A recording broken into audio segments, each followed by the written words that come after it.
Hey, what's going on, guys? I was going through an old season of Alone, which is a survival television show where there's some smoke and mirrors involved, and they're getting wellness checks, and there's probably a bunch of other things that aren't put on camera that we don't know about that make it a little less realistic than it otherwise would be if this person was actually alone in the wilderness. But for all intents and purposes, these people are on their own. They have to survive off of the land. So I'm watching one of these episodes, and the following came up on my computer screen, and my jaw hit the floor. And just a little backstory on this, there was a guy who killed a moose, and he harvested all of this meat from the animal, had more meat than he knew what to do with, and yet after eating this moose meat day after day for a few weeks, he was losing an incredible amount of weight still and couldn't figure out why. Well, I have all this meat. Why am I still losing weight?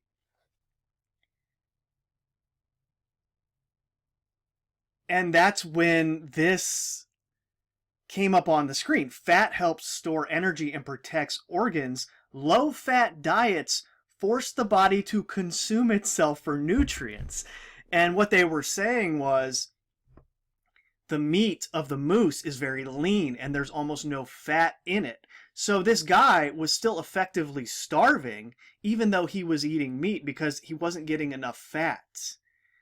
And if you're like me and you've been on planet Earth for a significant amount of time, you'll remember being told your entire life that fat is bad.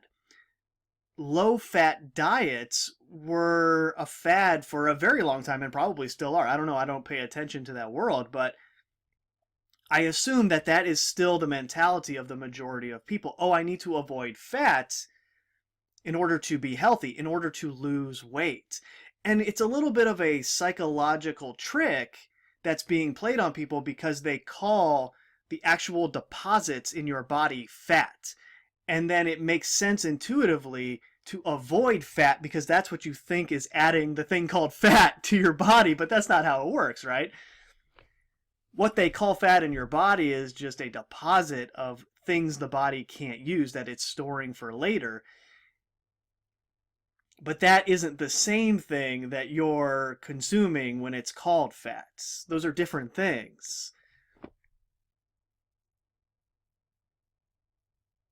And indeed, I'm sure all of you know the food pyramid that the government puts out, and these are the official recommendations for what we're all supposed to eat in a day. And here at the top of the pyramid, I mean, let's just forget for a second that the same people who gave us the dollar bill with a pyramid in the all-seeing eye as the capstone on the back of it are also giving us a food pyramid with supposed dietary advice that is beneficial for us. And these are the same people who gave us this fake thing called money that consumes everyone's existence and leads to all kinds of problems. Let's just put that aside for a second and look at this where they have fat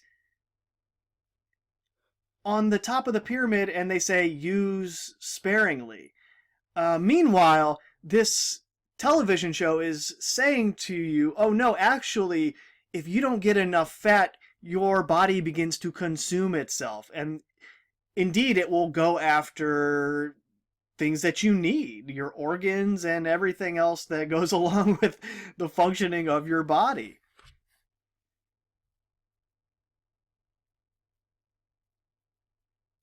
And it was interesting, in one of the next scenes, they put a similar stat on the screen that said that a ribeye from a cow actually has a way more significant percentage of fat in it when compared to this moose meat. And therefore, it would not be something that you would starve off of if you were eating only that. Like you would if you were in this guy's situation, you had nothing else but meat. And that's what they would say. Oh, well, this was an extreme situation. if he had the grains and the fruits and vegetables and everything else that was in here, well, he wouldn't have been starving and losing all of this weight. But that's kind of beside the point, right? We've been told our whole lives that fat is bad. And this is a stunning admission in the other direction. Oh no, actually, you need this. You need fats.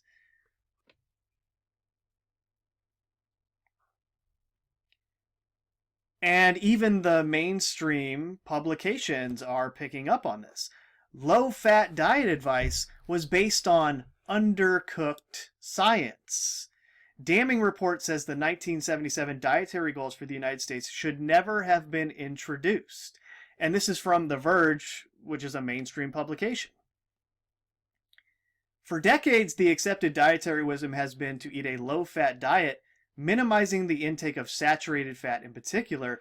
This has been the official advice from the United States since 1977 and was echoed by the UK in 1983.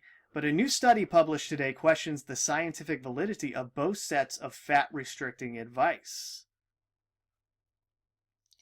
An international team of health scientists completed a systematic study of the evidence available back in the 70s and 80s and concluded that a relationship of causation between fat consumption and coronary heart disease was never established. The researchers found just 6 studies that fit the criteria to be considered proper randomized controlled trials, all limited to male subjects and most addressing the proportion of fat in the diet only indirectly. Government dietary fat recommendations were untested in any trial prior to being introduced. That's just insane. Writes Zoe Harcombe of the University of West of Scotland, lead author of the study. Despite this, to date, no analysis of the evidence base for these recommendations has been undertaken. 40 years, no analysis of this supposed evidence, which is what prompted Harcombe and her team to conduct their investigation.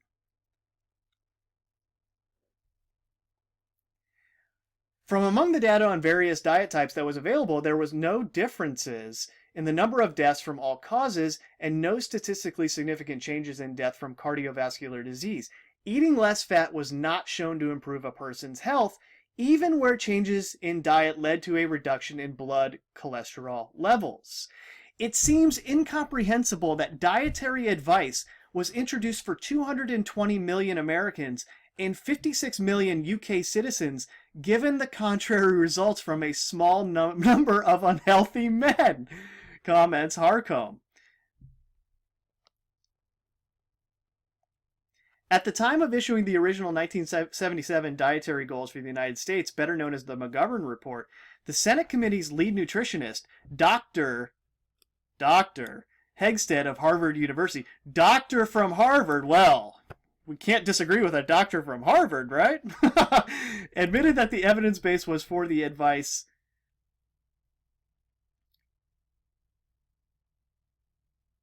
Oh, that was an incorrect grammatic sentence. It confused me. Admitted that the evidence base was somewhat lacking for this advice. There will undoubtedly be many people who will say we have not demonstrated that dietary modifications we recommend will yield the dividend expected, remarked Hegsted. But his counter-argument was that there was more to gain from switching to the recommended diet than there was to lose. What kind of logic is that? Beyond reducing fat intake, the dietary goals also urged a reduction in the consumption of salt and sugar, whose deleterious health effects have been far better established. What an interesting sentence this is, given current events.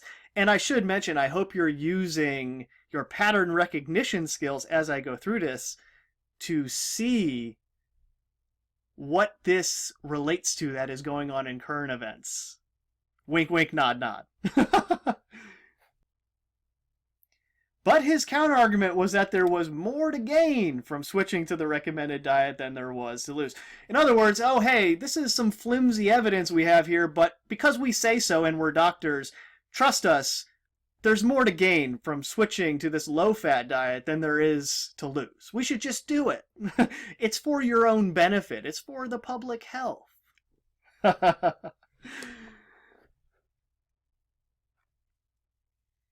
Though they haven't materially changed since their introduction, the low-fat dietary guidelines have been undermined by subsequent research that has indicated that low-carbohydrate diets are more effective at promoting better health than low-fat ones.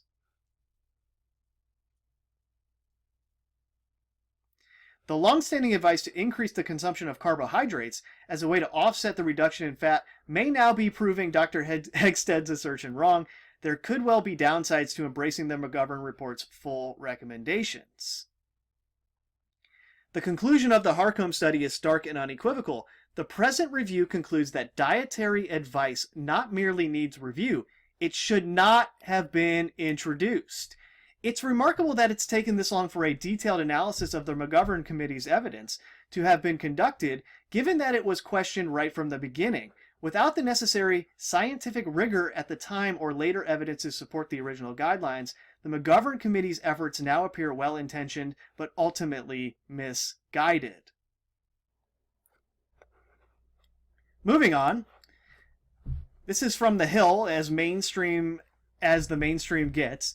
Government dietary guidelines are plain wrong. Avoid carbs, not fat. America is facing a chronic disease crisis. The federal government is fueling that crisis by promoting flawed nutritional advice that contradicts the latest research. Every 5 years, the Departments of Agriculture and Health and Human Services publish the Dietary Guidelines for Americans, which detail which foods Americans should eat or avoid. The highly influential document directs food labeling, school menus, public food programs, and government research grants. In other words, millions and millions and millions of people are relying on these guidelines, thinking that the government and the scientists in the government know what they're talking about and would never intentionally mislead them. Researchers claim the guidelines are based on the preponderance of current scientific and medical knowledge. Where have I heard that before? Yet, since they were first introduced back in 1980, they've barely changed, even though a recent revolution in nutritional science has cast doubt on old assumptions. And yes, indeed, this is the scientific method at work here. You might hear a doctor with a medical degree on the television say something like, "If you criticize me, you're criticizing science," which is the most outrageous statement that a public official doctor could ever make, because there's no such thing as trusting a thing called science. The scientific method is what scientists, actual real scientists, put their faith and trust in, which is a process that doesn't guarantee any one set of facts or any one conclusion. Meaning, there is no conclusion or conventional wisdom that is beyond scrutiny. The scientific method is about progress in a certain direction. In other words, no matter what it is, it's always open to criticism.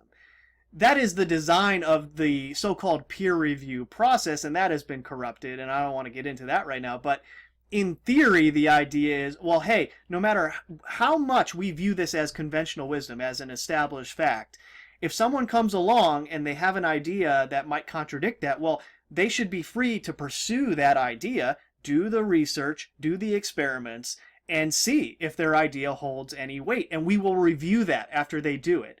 If they come to a conclusion that contradicts all of this, then we're going to go and review it. And you can see, as I just described the process, how that would be taken advantage of. Well, we'll just control the review process with all of our own assets and agents, and then we'll say, oh no, there's nothing to that, when something comes along that might actually be legitimate and contradicts a long-standing tradition or fact that we all rely on. And that's essentially what they've done with the food science and nutritional science here.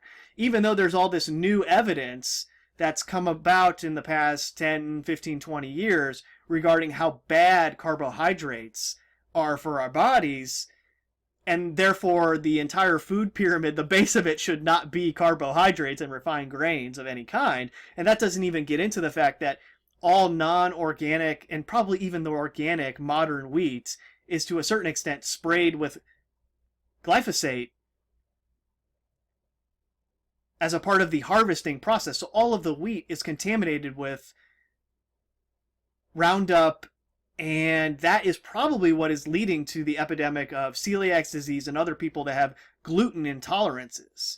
I mean, we've been eating grains for a long time, but it's probably more a function of what is being sprayed onto the wheat that is getting into the stomachs of everyone and then causing all of these problems. So there's a ton of reasons why grain should not be at the bottom of the pyramid, but I hope you see that's what they've done here. And they did the same thing with low-fat diets and cholesterol, right? And then they pushed all of these statin pills on the population. Somebody would go in and get their blood work checked, and they say, oh, well, you have high cholesterol. You need to stop eating fat, and you need to take these pills to lower your quote-unquote bad cholesterol. And you go back to that clip from the show Alone, and they're telling you, no, you need fat and cholesterol. Like, this is what your body relies on to not eat itself.